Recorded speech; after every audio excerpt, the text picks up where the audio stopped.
محترم ناظرین السلام علیکم۔ پروگرام ادب ادیب کے ساتھ آپ کا میزبان عبدالرحمن مومن حاضر ہے۔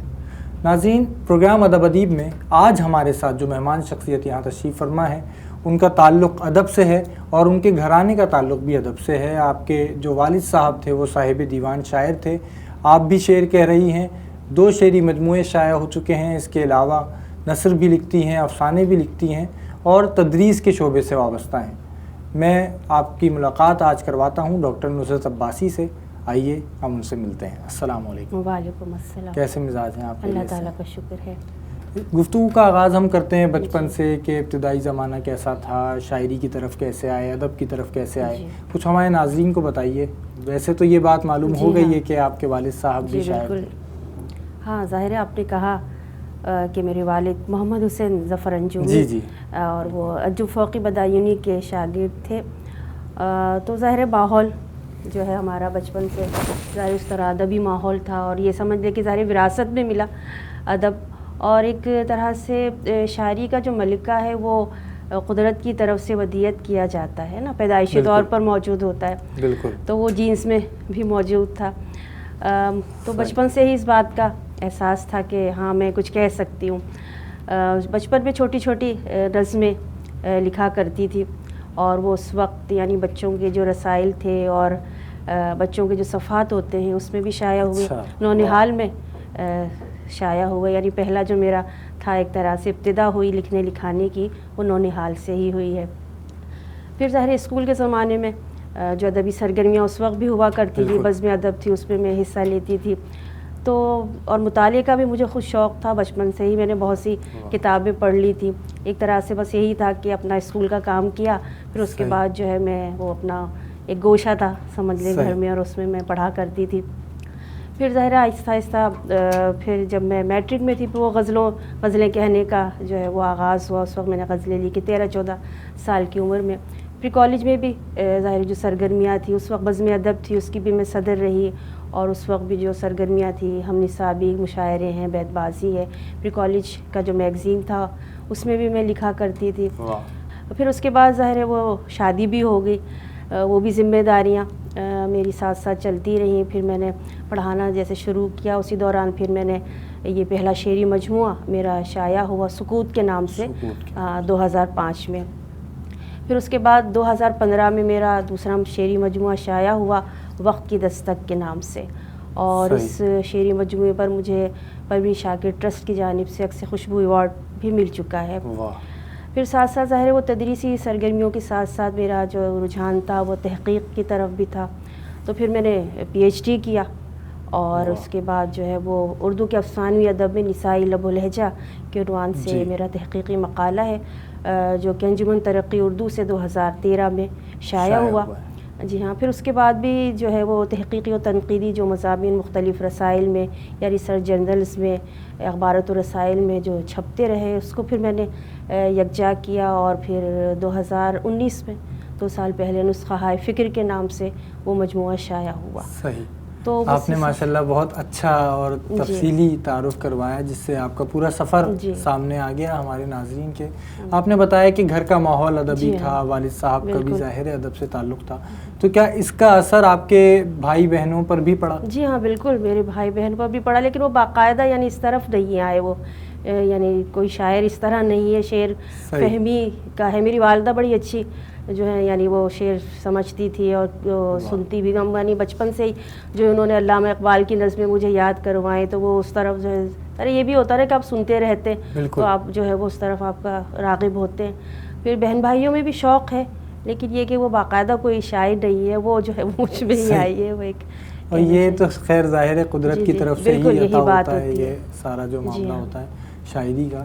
اور آپ نے بتایا بچپن کے حوالے سے کہ سب سے پہلے آپ نے بچوں کے لیے نظمیں لکھی جو نونہال میں شائع ہوئی، تو یہ کس وقت کی بات ہے، کیا عمر تھی اس وقت آپ کی؟ کی بات ہے، تقریباً 10-12 سال کی تھی میں اس وقت۔ اور اس میں کیا نظموں کا، جیسے ہم دیکھتے ہیں ایک سوال میرے ذہن میں بچوں کے رسائل کے حوالے سے، کہ عام طور سے اس میں جو نظمیں شائع ہوتی ہیں وہ ایک خاص انداز کی اور ایک خاص پیٹرن کی نظمیں ہوتی ہیں، اور اس میں روایتی انداز سے چلتی ہوئی آ رہی ہوتی ہیں۔ میں بھی جب جی ہاں، تھا، یہی پڑھتا بات تھا ہوتی ہے۔ رسالے تو میں نظمیں بھی پڑھتا تھا، جی، جی۔ کہانیاں بھی پڑھتا تھا، لیکن زیادہ مجھے جو متوجہ کرتی تھیں وہ کہانیاں کرتی تھیں۔ جی جی بالکل۔ آپ کے ساتھ کیا معاملہ تھا؟ ہاں بالکل، وہ تو مختلف چیزیں اس پہ تحریریں ہوتی ہیں، کہانیاں ہوتی ہیں تحقیقی، اور وہ سائنسی مضامین بڑے بالکل۔ اچھے ہوا کرتے تھے نونہال میں، اور یہ بچوں کا الگ صفحہ ہوتا تھا، تو کہانیاں بھی پسند تھی، بلکہ کہانیاں بھی کچھ لکھی تھی میں نے۔ اچھا۔ ہاں کہانیاں بھی لکھی تھی میں نے اس میں، اور وہ نظمیں بھی لکھی تھی، تو زیادہ رجحان ظاہر ہے اس طرف تھا میرا، نظمیں لکھنے کی طرح مختصر۔ جب لکھنے کا آغاز ہوا، رسالے میں آپ کی جی، جی۔ تحریریں شائع ہوئیں، تو گھر والوں کا کیا رد عمل تھا؟ ہاں ظاہر خوشی ہوتی تھی، کیونکہ وہ کوئی نئی بات نہیں تھی نا اس ماحول میں، کہ وہ ادبی ماحول تھا اور وہ پڑھنے لکھنے کا ہی ماحول تھا، اور رسائل بھی آتے تھے، رسالے اور کتابیں وغیرہ بھی ظاہر ہے سب بہت بڑی ہمارے والد کی تھی لائبریری ایک طرح سے سمجھ لیں، بہت کتابیں تھیں، تو وہ ایسی کوئی بات نہیں تھی، ان کا رد عمل اچھا تھا، ایسا نہیں تھا کہ نہیں نہ لکھے یہ کیوں ہے، بلکہ خوشی تھی۔ جی ہاں، بچوں کے رسائل میں تو ہم دیکھتے ہیں کہ بچوں کی تحریریں شائع ہوتی ہیں اور ان کی کہانیاں نظمیں پڑھتے ہیں، پھر بعد میں یہ جب غزل کی طرف آپ آئیں تو کیا رد عمل آپ کو ملا؟ ہاں نہیں، وہ بھی فطری چیز ہے ایک طرح سے، اور وہ بھی یعنی نصاب میں بھی تو پڑھتے ہی رہتے ہیں، اور اس کے علاوہ بھی جو ہے وہ اچھا خوشی ہوئی تھی میرے والد کو، تو کیا اچھی بات ہے کہ انہوں نے بھی پہل تو ان سے ہی اصلاح لی تھی میں نے، تو جی ہاں، پھر اس کے بعد ظاہر ہے پھر بعد میں یونیورسٹی میں پروفیسر سہر انصاری ہیں، ان سے اصلاح لیتی رہی میں۔ صحیح۔ والد صاحب کے بارے میں کچھ ہمارے ناظرین کو بتائیے کہ انہوں نے آپ کی کس طرح تربیت کی، اور یہ جو اساتذہ کا جو ہمارے ہاں ایک روایت ہے، ان کی جو روایت ہے سیکھنے کا عمل، وہ کیسا رہا آپ کا؟ ہاں میری والد ظاہر ہے میرے پہلے استاد تو والد، انسان کی جو تربیت ہوتی ہے ایک تو والد اور والدہ ظاہر ہے جو کرتے ہیں، تو وہ رہنمائی ان کی بچپن سے ہی حاصل رہی ہے، اور جیسے کہ میں نے بتایا کہ اپنا کلام میں ان کو دکھاتی تھی، اور وہ حوصلہ افزائی بھی کرتے تھے، اور رموز جو ہے وہ شاعری کے بتایا بھی کرتے تھے، اور وہ کتابیں وغیرہ بھی انہوں نے کہا تھا کہ یہ کتابیں پڑھیں شاعری کے حوالے سے، ہے نا، عروض کی کتابیں، اور وہ سب میں نے اس وقت بھی جو ہے وہ پڑھی، اور والدہ کی طرف سے بھی ظاہر رہنمائی حاصل رہی۔ پھر اساتذہ جو ملے ان کو بھی یہ تھا کہ میں اپنا جو ہے کلام غزلیں وغیرہ دکھاتی تھی، پھر جو کوئی ایسی بات ہوا کرتی تھی کہ ہاں یہ اس کو لفظ کو بدل دیں اور یہ کر لیں، تو اس طرح کی جو ہے وہ اصلاح کیا کرتے تھے، یا شاعری کے جو رموز ہیں، یا یہ ان کا یہ تھا کہ مطالعہ زیادہ سے زیادہ کریں، جو شعراء ہیں ہمارے اساتذہ، جو شعراء ہیں قدمہ متقدمین ہیں ہمارے، جو متوسطین شعراء ہیں، ذرا ان کے یعنی مطالعے کے بغیر جو ہے وہ گہرائی اور گیرائی پیدا نہیں ہو سکتی۔ ہم تو جو کہتے ہیں ٹھیک ہے کہتے ہیں، لیکن مطالعہ بھی ہونا چاہیے ہمارا، تو ظاہر ادب میں کیا لکھا گیا ہے، کیا لکھا جا رہا ہے، ان رجحانات کا، ان چیزوں کا ہمیں معلوم ہونا چاہیے، تو وہ اساتذہ سے اس طرح کی رہنمائی مجھے حاصل رہی۔ آپ شعبہ تدریس سے بھی وابستہ ہیں، اور ایک اور آپ نے جو کام کیا ادب کے حوالے سے وہ ایک چینل پر پروگرامات کا سلسلہ رہا، جی جی، تو وہ کیا سلسلہ تھا اور اس کا تجربہ آپ کا کیسا رہا؟ جی ہاں، وہ میں ایک پروگرام کیا کرتی تھی حاصل مطالعہ کے نام سے، اور اس میں جو ہے وہ افسانوی ادب کے حوالے سے بات ہوا کرتی تھی، اور ظاہر ہے میرا جو تحقیقی کام ہے وہ بھی افسانوی ادب پر ہی ہے، تو اس وجہ سے جو ہے وہ پروگرام کرنے میں بہت اچھا لگا مجھے، اور 100 سے زیادہ وہ جو پروگرام کیا کرتے تھے کیے ہیں میں نے، اور اس میں یہ کہ جو اردو کے اہم افسانہ نگار ہیں ان کے حوالے سے گفتگو ہوتی تھی، ان کی پوری فنی زندگی، پھر ان کے منتخب افسانے جو ہے وہ پڑھ کے سنائے جاتے تھے، اور پھر ان پر جو ہے وہ تبصرہ ہوا کرتا تھا، مختلف مبصرین بلائے جاتے تھے، اور وہ اس پر جو ہے وہ تبصرہ کرتے تھے، تو یہ بہت اچھا سلسلہ رہا، اور بہت ساری ظاہر افسانے کے جو جہات ہیں، یا اس کے علاوہ جو افسانے کے رجحانات ہیں، میلانات ہیں، اور جو بھی ساری جو ہوئی ہیں اس میں، یعنی ترقی پسند تحریک، اور پھر رومانی افسانہ، اور پھر اس کے بعد تو وہ سارا سلسلہ تھا، اور بہت اچھا وہ سلسلہ رہا، اور بہت پسند کیا گیا۔ میرے خیال میں یہ جو پروگرام ہے طالب علموں کے لیے اور نئے لکھنے والوں کے لیے بہت مفید ہوگا۔ بالکل۔ اور ٹیلی ویژن جو ہے ہمارا، ہم دیکھتے ہیں کہ ادب کے حوالے سے اس پہ کوئی پروگرام نظر نہیں آتا۔ جی جی بالکل۔ تو آپ اس کو کس طرح دیکھتی ہیں، اور جو چینلز کر رہے ہیں آپ ان کو کچھ کہنا چاہیں؟ بالکل، واقعی وہ جو ہے ہمارے چینلز میں زیادہ تر تو سیاسی جو ٹاک شوز ہوتے ہیں وہی ہے، شاید وہی جو ہے کہتے ہیں نا کہ وہی پیش کرتے ہیں، جو بکتا ہے وہ اس کو، یہی بات ہے، تو وہ اس طرف نہیں مائل۔ ان کا یہ کہنا ہے کہ اس کو جو ہے وہ کچھ اشتہار بھی نہیں ملتے ادبی پروگراموں کو، ان کا ایک یہ بھی ہے۔ بالکل، تو یہی بات ہے کہ وہ پروگرام جو ہے وہ پیش کرتے ہوئے گھبراتے ہیں, ادبی پروگرام نہیں پیش کرتے. تو ظاہر جو چینل اگر کر رہے ہیں یہ تو بہت حوصلے کی بات ہے, اور ان کی یعنی حوصلہ افزائی بھی کرنی چاہیے کہ واقعی جو ہے وہ یہ بڑا کام کر رہے ہیں اس دور میں. تو کمرشلزم چونکہ زیادہ ہے اس وجہ سے بات. تو یہ جو سرمایہ دارانہ نظام ہے اس کے اثرات نظر آتے ہیں. صحیح. جی ہاں. ناظرین کرام, نصرت عباسی صاحبہ ہمارے ساتھ موجود ہیں اور ابھی گفتگو شروع ہی ہوئی تھی کہ وقفے کا وقت آ گیا. گفتگو کو آگے بڑھائیں گے ایک وقفے کے بعد. آپ ہمارے ساتھ رہیے.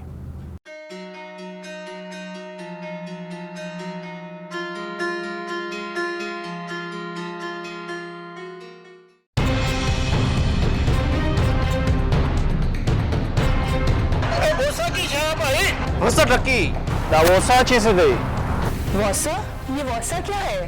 Guys, I'll let you know about WOSA. WOSA is a TV representing those South Asian people who live abroad. You guys able to watch us all kind of smart TV devices. It's a one-stop source. You can watch news, views, culture, education and much more. WOSA TV ہے 24 گھنٹے آپ کے ساتھ, آپ کے smart phone پر, آپ کی smart device پر, اور دفتر میں آپ کے لیپ ٹاپ پر.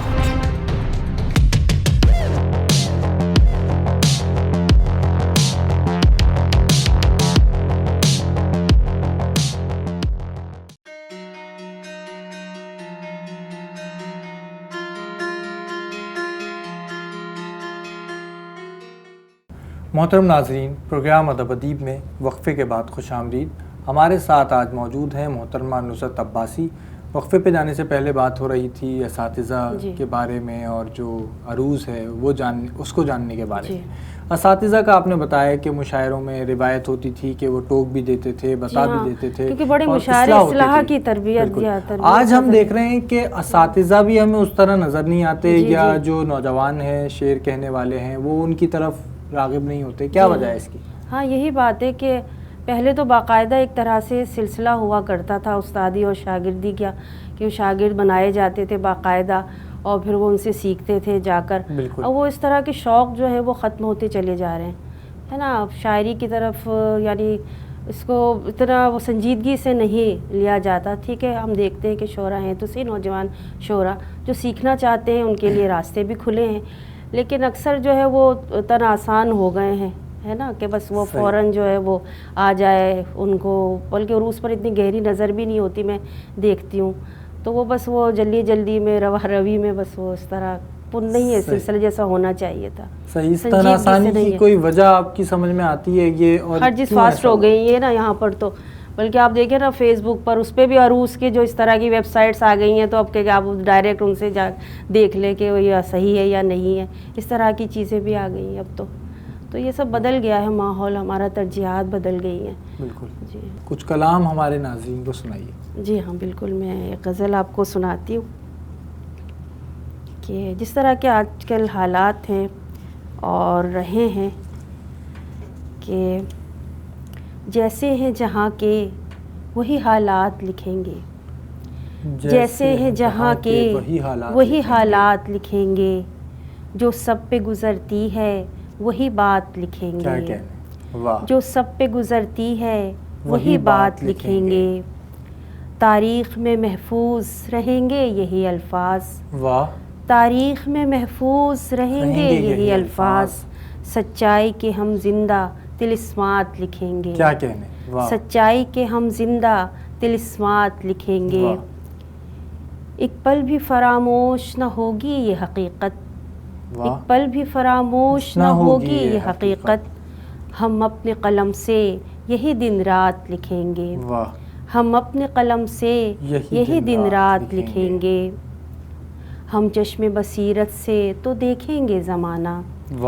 ہم چشم بصیرت سے تو دیکھیں گے زمانہ, پہنچی ہیں جو ہم تک وہ روایات لکھیں گے, پہنچی ہیں جو ہم تک وہ روایات لکھیں گے, آباد رکھیں گے یوں ہی ویرانہ دل کو, آباد رکھیں گے یوں ہی ویرانہ دل کو, ہم خواب و خیالوں کو ملاقات لکھیں گے, ہم خواب و خیالوں کو ملاقات لکھیں گے, خاموش زبانوں سے میرے پھول سے بچے, واہ. خاموش زبانوں سے میرے پھول سے بچے اب وقت کی تختی پہ سوالات لکھیں کیا گے. کہنے. واہ. اب وقت کی تختی پہ سوالات لکھیں گے. جو عالمی تنہائی ملی ہے ہمیں نصحت, واہ. جو عالمی تنہائی ملی ہے ہمیں نصحت, ہم عہد کی اپنے اسے سوغات لکھیں گے.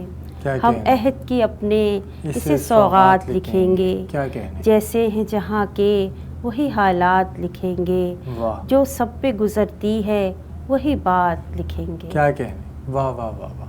ہم بچوں کو اور پڑھنے والوں کو, طالب علموں کو کتاب کے نزدیک کس طرح لا سکتے ہیں, کتاب سے کس طرح ان کی قربت بڑھا سکتے ہیں؟ ہاں, اصل بات تو وہی بات ہے کہ شوق کی بات ہے. آج کل ظاہر ہے آپ دیکھیں نا, انٹرنیٹ اور میڈیا, انفارمیشن ٹیکنالوجی اس طرح کا دور ہے, تو وہ بچے اس کی طرف زیادہ جو ہے وہ مائل ہو گئے ہیں. فینسی نیٹ ہوتا ہے بہت, ان کو اپیل کرتے ہیں اس طرح کی چیزیں. جو ہے وہ دیکھا ہوگا آپ نے, ظاہر آپ کے سامنے ہی ہے کہ وہ زیادہ تر وقت جو ہے وہ اس میں ہی گزارتے ہیں, کمپیوٹر پہ بیٹھے ہوئے ہیں, موبائل میں لگے ہوئے ہیں.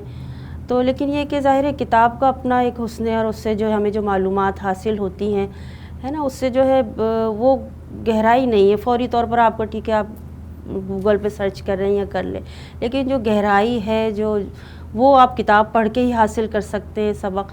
تو اس میں یہی ہے کہ آپ جو ہے وہ ان کو, میں تو یہ سمجھتی ہوں کہ اپنا جو بھی ہمارے ہوتے ہیں پروگرام, اس میں طالبات کو کتابوں کے تحفے بھی دیتی ہوں, تاکہ بچے وہ جو ہے وہ پڑھے, اس کی طرف جو ہے وہ مائل ہو. تو اس طرح ہم کر سکتے ہیں ان کو. اور اسی طرح جو ہے وہ کتابیں خریدنے کی طرف بھی ان کا رجحان ہے کہ جو ہوتی ہیں بک فیئرز وغیرہ, وہاں لے جاتے ہیں ہم ان کو, اور جو ہے وہاں پر وہ دیکھتی ہیں کتابیں, اور پھر وہاں خریدتے بھی ہیں. مختلف جو ہے وہ لائبریریز کا کبھی کبھی جو ہے وزٹ بھی کراتے ہیں کہ وہاں بیٹھیں اور اس کی اہمیت افادیت کو بھی سمجھیں. تو اس طرح جو ہے وہ راغب کیا جا سکتا ہے ان کو. بچوں کے جو رسائل ہیں اس میں جو لکھنے والے ہیں, جی ہاں, اس میں بہت سے تو ایسے ہوتے ہیں جو خود بچے ہوتے ہیں, جی ہاں, اور کچھ لکھنے والے سینئر بھی ہوتے ہیں. جی ہاں, لیکن جو ہمارا ادب ہے جس کو آپ ادب عالیہ کہتے ہیں, جی ہاں, اس کے لکھنے والے ہمیں بچوں کے رسائل میں نظر نہیں آتے. اس کی کیا وجہ ہے؟ ان کی توجہ اس میں نظر نہیں آتی. ہاں, وہ اس طرف نہیں ہے. بہت کم ادیب ہیں. ہم نام لیں اگر تو اسماعیل میرٹھی ہے, یا اس کے علاوہ جو ہے صوفی غلام مصطفیٰ تبسم, یا پھر بعد میں ہم دیکھیں مسعود احمد برکاتی, انہوں نے بہت اچھا لکھا. لیکن یہی بات ہے کہ وہ زیادہ تر جو ہے وہ ہمارے سینئرز جو ہے اس طرف توجہ نہیں دیتے. اب یہ کچھ میں اب یہاں کیا کہوں کہ شاید وہ رسائل سے ان کو وہ معاشی طور پر وہ شاید فوائد حاصل نہیں ہوتے, اس وجہ سے کچھ اس طرف راغب نہیں ہوتے. صحیح. تو ہم انہیں کس طرح ان کے نزدیک لا سکتے ہیں, یا لکھنے والوں کو؟ وہ کرنا چاہیے, بچوں کی تربیت بہت ضروری ہے. حق واقعی لکھنا چاہیے. جیسے میں نے کہا نا, بہت سے تھے ایسے ادیب اور شاعر جنہوں نے لکھا ہے, اور وہ اب بھی لکھنا چاہیے. اب یہ بات ہے. صحیح. مشاعروں کی بات کرتے ہیں. آج کل جو مشاعرے ہو رہے ہیں, آپ نے مشاعرے پڑھے یا کالج کے زمانے سے آپ مشاعرے دیکھتے ہوئے آ رہی ہیں. اس وقت جو مشاعرے تھے اس میں آپ نے بتایا کیسے کیسے نام ہوتے تھے اسٹیج پر, اور سامعین بھی کس طرح کے ہوتے ہوں گے, ان کی سماعتیں کیسی ہوتی ہوں گی.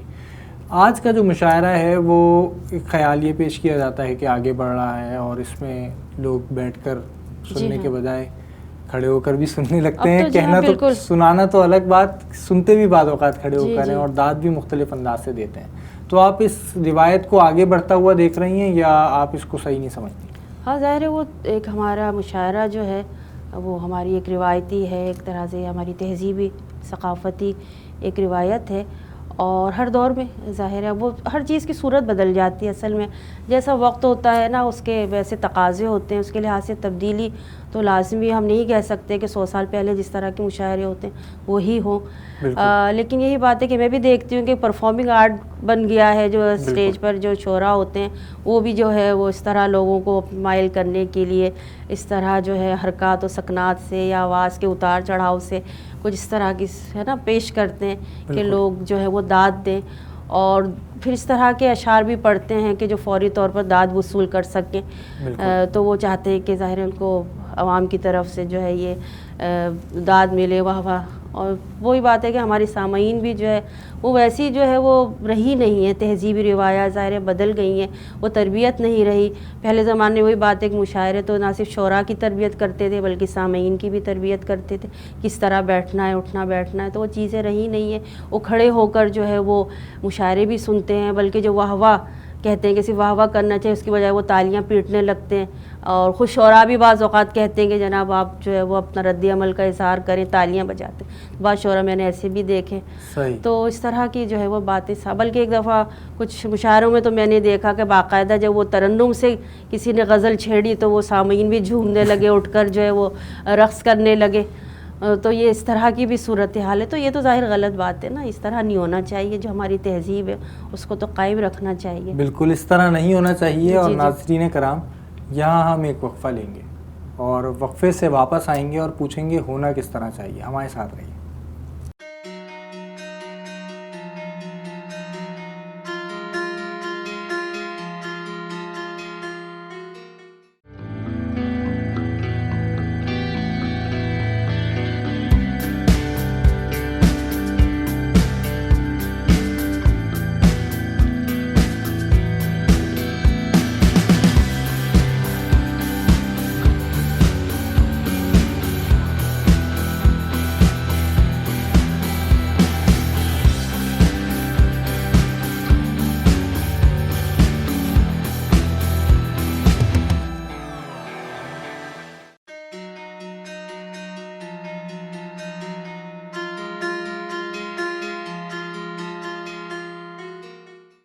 محترم ناظرین، پروگرام ادب ادیب میں وقفے کے بعد خوش آمدید. ہمارے ساتھ موجود ہیں معروف شاعرہ محترمہ نصرت عباسی.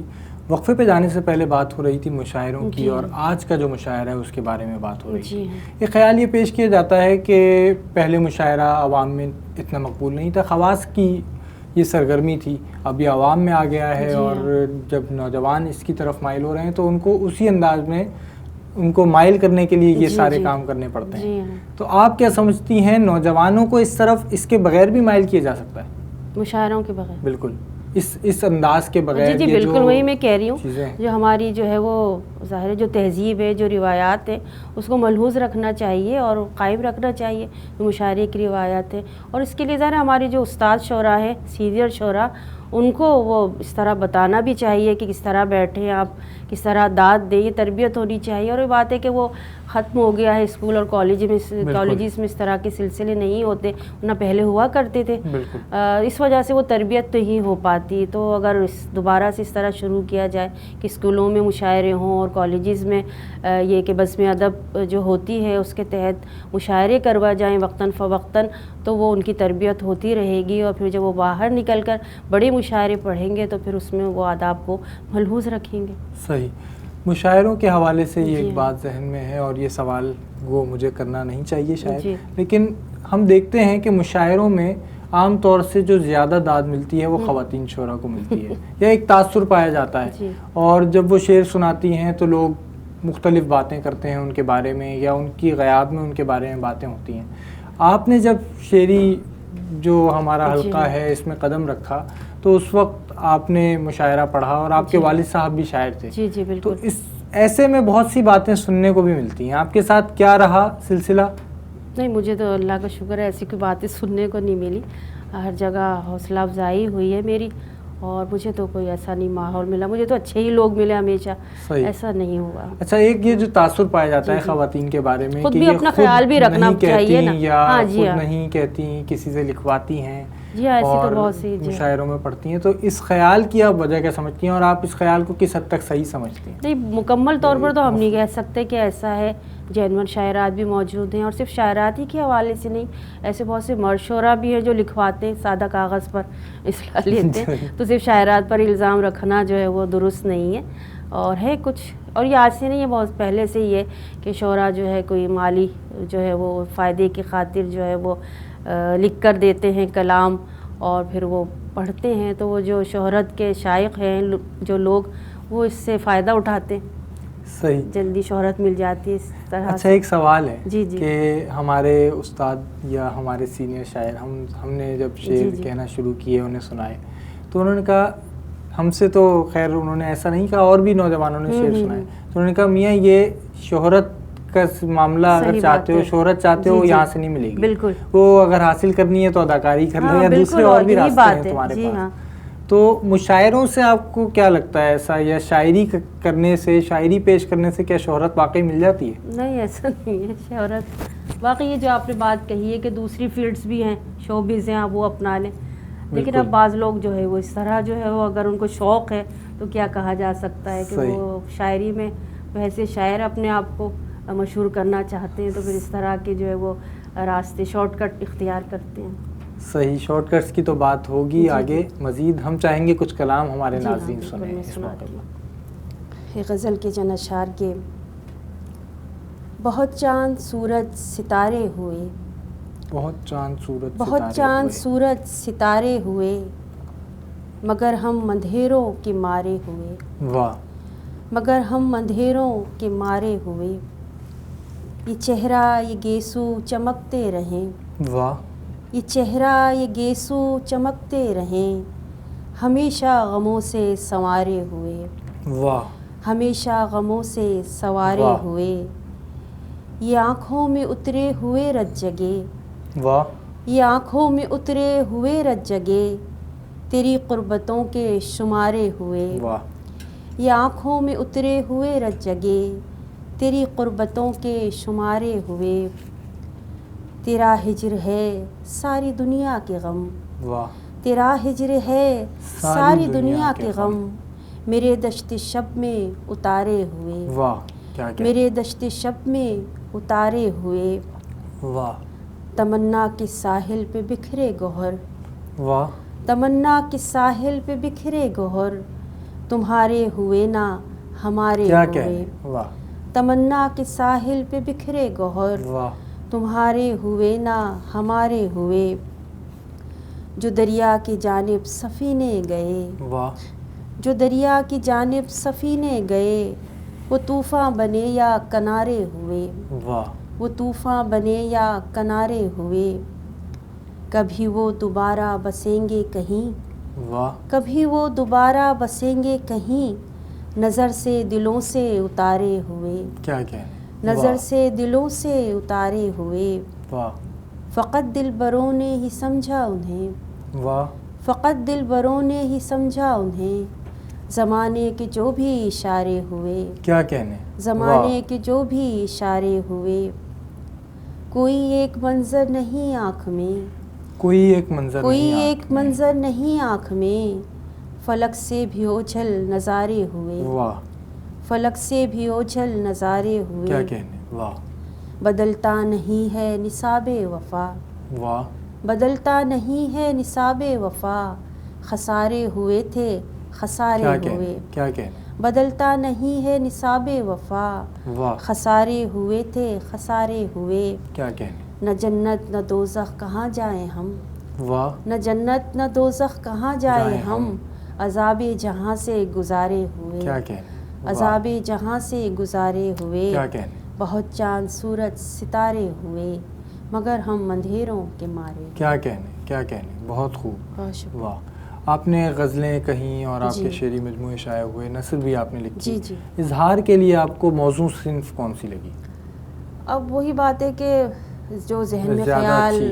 آتا ہے، اب ظاہر ہے کبھی نظم کی طرف میں مائل ہو جاتی ہوں اور کبھی بے غزل لکھتی ہوں، تو جس طرح جو خیال آتا ہے نا وہ اپنا سانچہ بھی خود ہی لے کر آتا ہے، واہ، یہی بات ہے۔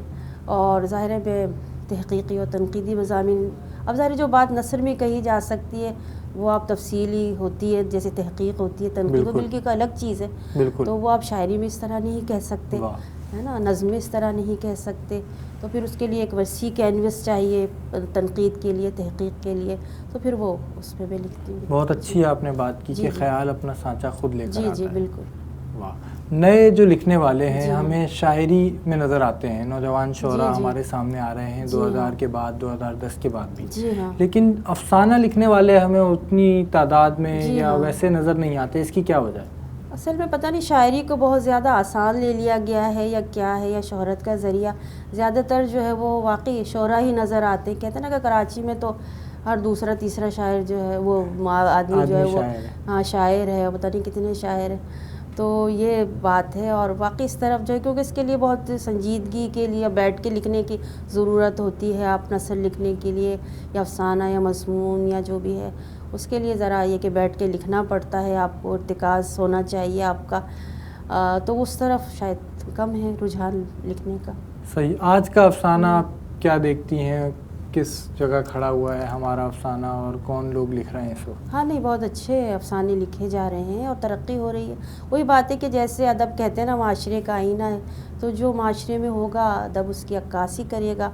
منٹو کے دور میں جو تھا جس طرح کے ماحول تھا تو ان افسانوں میں اس کی عکاسی ہوئی. عصمت چغتائی، کرشن چندر.